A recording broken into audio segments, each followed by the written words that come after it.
تخطى الدوار العنيف عقل ياكو بالكامل. لم يعد يشعر بشيء سوى الهواء الذي يصفع وجهه بقسوة لا ترحم.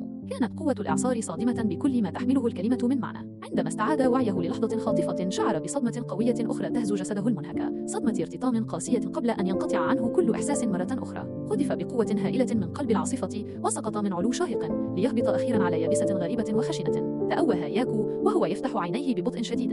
السماء التي راها فوقه لم تكن سماء جزيرته المألوفة بل كانت مظلمة ومتقلبة. الضوء كان يتسلل بصعوبة عبر أوراق أشجار ضخمة وغريبة الشكل لم ير مثلها من قبل. تحت جسده كان الملمس خشنا وغير مألوف، ورائحة التراب كانت مختلفة تماما عمن اعتاده. والأهم من ذلك كانت هناك أصوات لم تكن مجرد أصوات جزيرته الهادئة التي تخفي في طياتها الرعب، بل كانت أصوات حيوانات برية مخيفة. ولكن بدا حجمها ضخما بشكل غير طبيعي. حاول ياكو أن يجلس، لكن الدوار كان لا يزال يلف رأسه والألم ينتشر في كل جزء من جسده. أين هو؟ وكيف وصل إلى هذا المكان؟ آخر ما يتذكره هو الإعصار اللعين. تمتم لنفسه بمرارة. يا له من تهور أحمق ومحسوب بشكل سيء حقا. لم يجد وقتا طويلا للتساؤل واللوم الذاتي. سمع فجأة صوتا رجوليا هادئا ولكنه يحمل حدة تحليلية قادمة من بين الأشجار الكثيفة. صوت جومو. نعم، كان صوته. من بين الأغصان المتشابكة والأوراق الكثيفة ظهر جومو. لم يكن مظهره ضخما كما كان يبدو أحيانا في مخيلة ياكو، بل كان رجلا عادي البنية، لكن عينيه كانتا حادتين ومركزتين وكأنه يمسح المكان بدقة.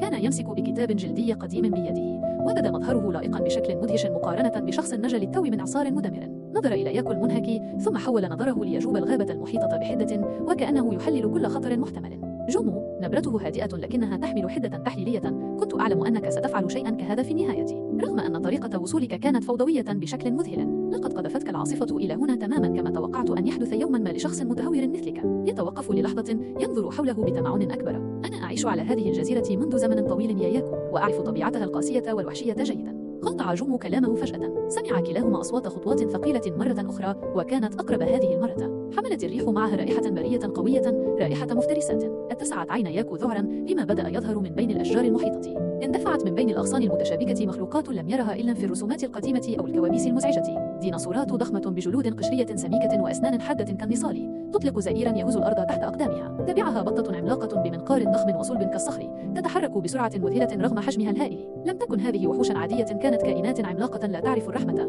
وعيونها الصغيرة الثابتة عليهما كانت تنظر كفريسة سهلة. مثير للاهتمام، تمتم جومو لنفسه بفضول فكري ملحوظ حتى مع اقتراب الخطر المحدق. عينات بيولوجية من فترة جيولوجية سابقة، أو ربما تطور شاذ في هذا العصر الجديد. ماذا بحق الجحيم؟ تمتم ياكو لنفسه يلوم تهوره بمرارة متزايدة. كان يجب أن أبقى في جزيرة البائسة بدلا من أن أرمي نفسي في هذا الرعب المجهول. اندفعت الديناصورات والبطة العملاقة نحوهما في هجوم شبه جماعي، عازمة على الفتك بهما بلا تردد.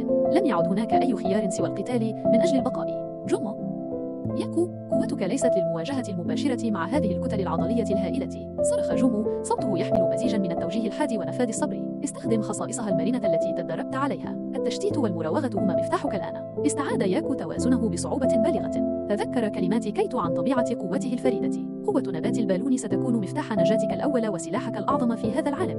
لم يكن هناك وقت للتفكير أو التردد، فغريزة البقاء النقية هي التي سيطرت عليه الآن. صرخ ياكو، ليس فقط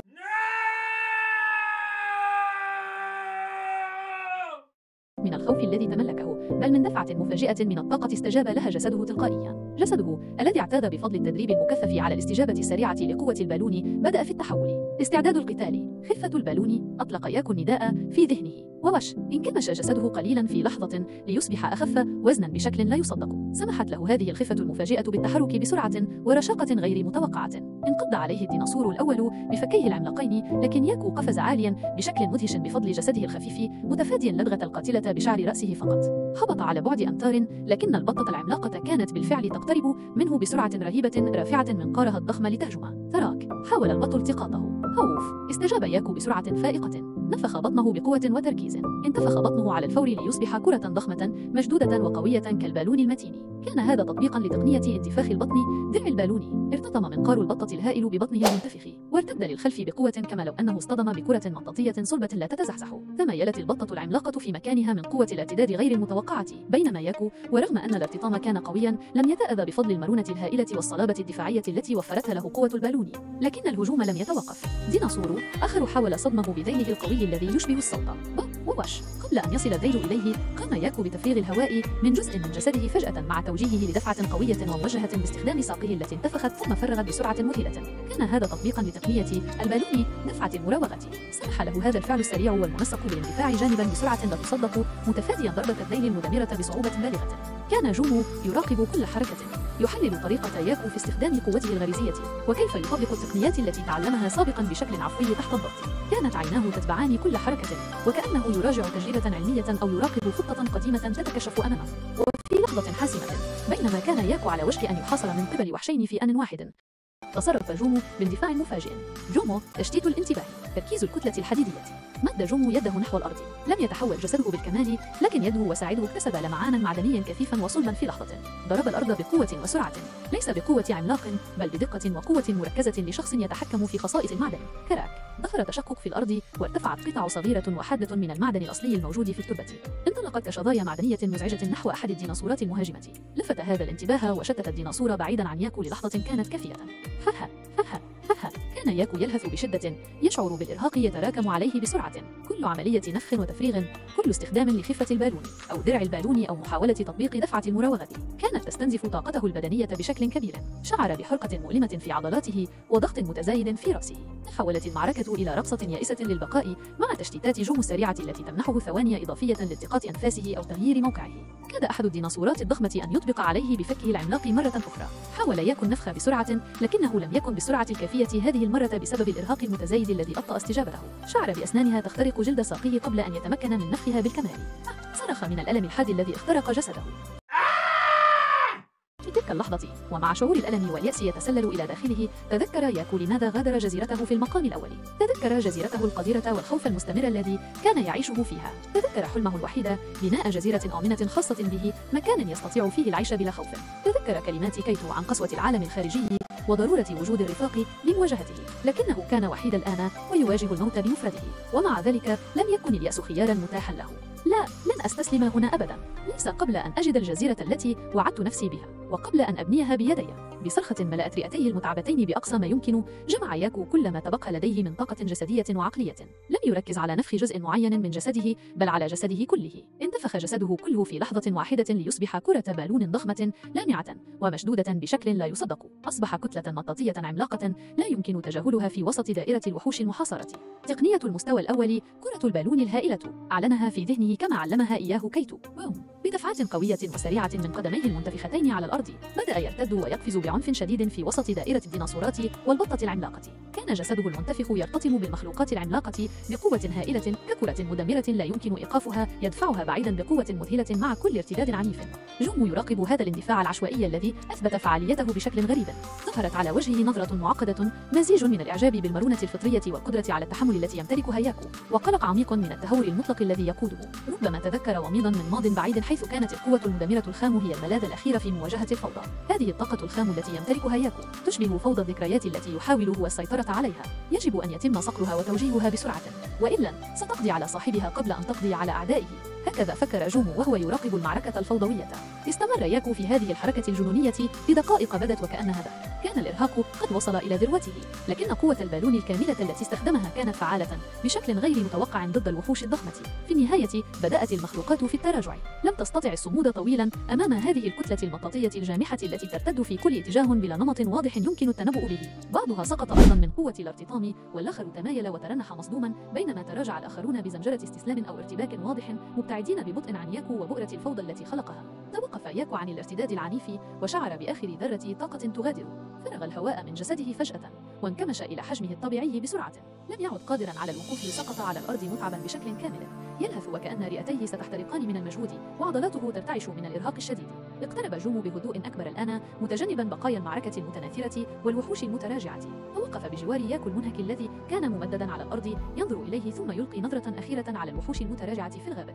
جومو نبرته تحليلية هادئة، نهاية فوضوية للمعركة، لكنها فعالة من حيث النتيجة الأولية للبقاء. ولكن هذا المستوى من الاستنزاف ليس مستداما يا ياكو. إنها ليست معركة يمكنك خوضها مرارا وتكرارا بهذه الطريقة الخام. نظر ياكو حوله بصعوبة من خلال غشاوة الإرهاق التي غطت عينيه. لقد نجا، لقد هزمه، لكن بأي ثمن؟ كان محظوظا بقوة البالون الخام التي سمحت له بالنجاة من موقف مميت. في الصمت النسبي الذي حل أخيرا على المكان، بدأ ياكو يستوعب ما حوله حقا لأول مرة.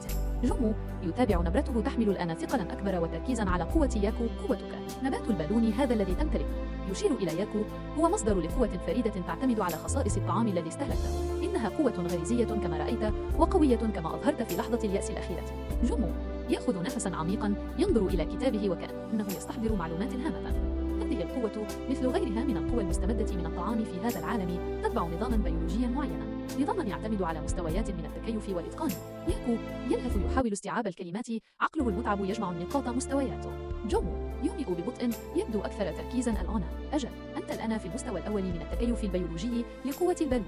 قدراتك التي استخدمتها بشكل غريزي للتحرك بسرعة الانتفاع ولتوليد دفعات قوية هي تجليات أولية لهذا المستوى. جسدك لديه القدرة الخام على فعلها بفضل نبات البالون الذي استهلكته لسنوات.